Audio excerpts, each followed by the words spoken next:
এই মুহূর্তে সবথেকে বড় খবর, দক্ষিণ চব্বিশ পরগনার ভাঙড়ে বোমা বিস্ফোরণের অভিযোগ উঠেছে। তৃণমূলের প্রস্তুতি সভার মাঝখানে দুই দুষ্কৃতী কিন্তু বোমা ছুড়েছে বলে অভিযোগ জানা যাচ্ছে। এই নিয়ে কিন্তু তদন্তে নেমেছে পোলারহাট থানার পুলিশ। দক্ষিণ চব্বিশ পরগনার ভাঙড়ে বিস্ফোরণ এই মুহূর্তে সবথেকে বড় খবর। তৃণমূল কংগ্রেসের প্রস্তুতি সভার মাঝেই কিন্তু বোমা ছোড়ার অভিযোগ উঠেছে দুষ্কৃতীদের বিরুদ্ধে। ঘটনায় উত্তেজনা ছড়িয়েছে পোলারহাট এলাকায়। ঘটনাস্থল থেকে বোমার অবশিষ্টাংশ উদ্ধার করেছে পুলিশ। আপনারা দেখছেন যে তদন্তে কিন্তু পোলারহাট থানার পুলিশ।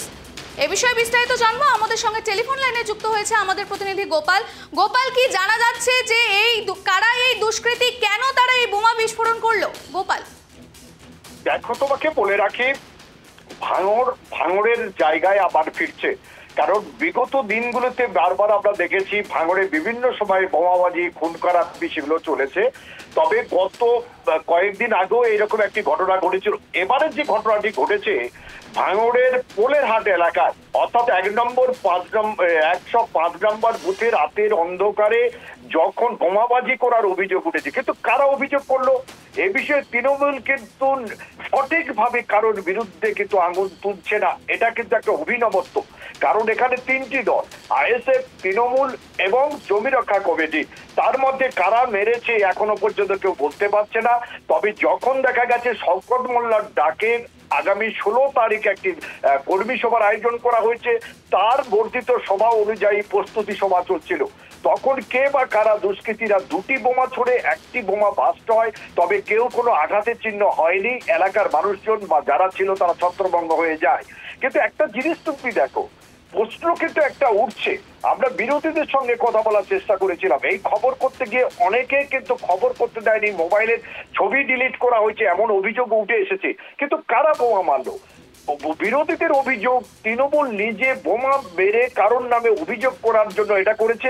অন্যদিকে তৃণমূল দাবি করছে যারা বিরোধী দল আছে তারা করেছে, তাদের এই মিটিং সফল যাতে করতে না পারে সেজন্য। তবে এই নিয়ে পুলিশ ইতিমধ্যে তদন্তে রয়েছে। পুলিশ তদন্তে উঠে আসবে কে বা কারা এই বোমা বিস্ফোরণ করলো। একদমই গোপাল, আমরা দেখতে পাচ্ছি যে সামনে কিন্তু ভোট রয়েছে, আর ভোটের আগেই কিন্তু এই ধরনের কর্মকাণ্ড কিন্তু বিভিন্ন জায়গায় দেখা যাচ্ছে। এই বিষয়ে কি বিস্তারিত তথ্য উঠে আসছে গোপাল? দেখো, তোমাকে বলি, 2026 বিধানসভা নির্বাচন দোরগোড়ায়, বলতে পারো পূজার কার্নিভাল, পূজার বিজয় সম্মেলনী করে ইতিমধ্যে শাসক দল তার বার্তা দিয়েছে। কোথাও কোথাও কে প্রার্থী হবে তার আবহাওয়া কিন্তু গুঞ্জন শুরু হয়েছে। কিন্তু একটা জিনিস তোমাকে বলি, মুখ্যমন্ত্রী মমতা বন্দ্যোপাধ্যায় ভাঙড়কে সঠিক পথে আনার জন্য, অর্থাৎ ভাঙড় শান্তিপ্রিয় করার জন্য রাজ্য পুলিশের হাত থেকে কলকাতা পুলিশের হাতে দিয়েছে, অর্থাৎ ওয়েস্ট বেঙ্গল পুলিশের কলকাতা সাদা পোশাকের পুলিশ এখন 9টি থানা রয়েছে ভাঙড় এলাকায়। 9টি এই থানার মধ্যে যখন দেখা যাচ্ছে, কিন্তু তারা এসেও ব্যর্থ।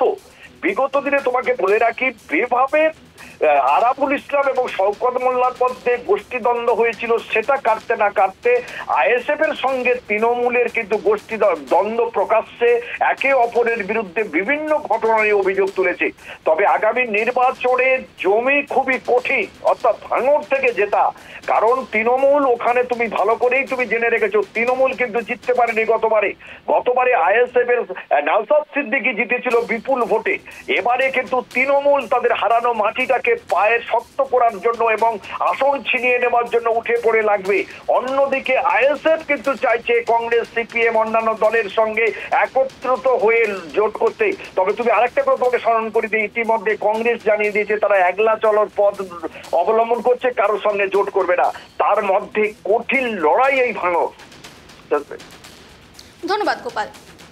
আপনারা দেখলেন ইতিমধ্যেই কিন্তু সবথেকে বড় খবর উঠে আসছে, দক্ষিণ চব্বিশ পরগনার ভাঙড়ে কিন্তু দেখা যাচ্ছে বিস্ফোরণ, এবং এই বিস্ফোরণ কাণ্ড নিয়ে কিন্তু ইতিমধ্যেই এলাকায় কিন্তু চাঞ্চল্য ছড়িয়েছে। জানা যাচ্ছে যে সূত্রের খবর অনুযায়ী যে দুজন দুষ্কৃতী কিন্তু সেই তৃণমূল সভা, যে প্রস্তুতি সভা রয়েছে তারই মাঝখানে কিন্তু তারা এসে কিন্তু এখানে বোমা ছোড়ে বলে জানা যাচ্ছে, এবং তাই সেই দুটি বোমার মধ্যে কিন্তু একটি বোমার অবশিষ্ট কিন্তু উদ্ধার করেছে পুলিশ। ইতিমধ্যেই কিন্তু তদন্তে নেমেছে পোলারহাট থানার পুলিশ। আপনারা দেখছেন ভাঙড়ে তৃণমূলের সভার মাঝখানে কিন্তু বোমা ছোড়ার অভিযোগ উঠেছে।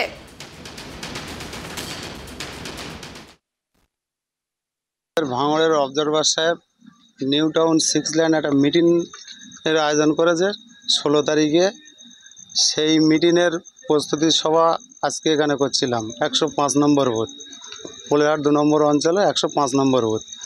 আর মিটিং চলাকালীনই, ওই প্রস্তুতি সভা চলাকালীনই ওরা বা কে বা কারা আমরা জানি না বোমটা চার্জ করলো। তারপর প্রশাসনকে বলা হলো, প্রশাসন এসে মাঠে নামলো, নেমে দেখে যে একটা ফাটলো আর একটা আস্ত ওরা নিয়ে চলে গেছে এখানে থানা। পুলিশ আছে, এত লোকজন আছে, তারপরে বোমা মারছে, কাদের এত সাহস? সেটা তো আমরা তো মঞ্চে ছিলাম, আমরা কিভাবে বলবো, সেটা পুলিশ প্রশাসন তদন্ত করবে। মিটিং চলাকালীন মিটিং চলাকালীন কটা বোমা মারা হয়েছে? দুটো মেরেছে, একটা ফাটেনি, একটা ফেটেনি।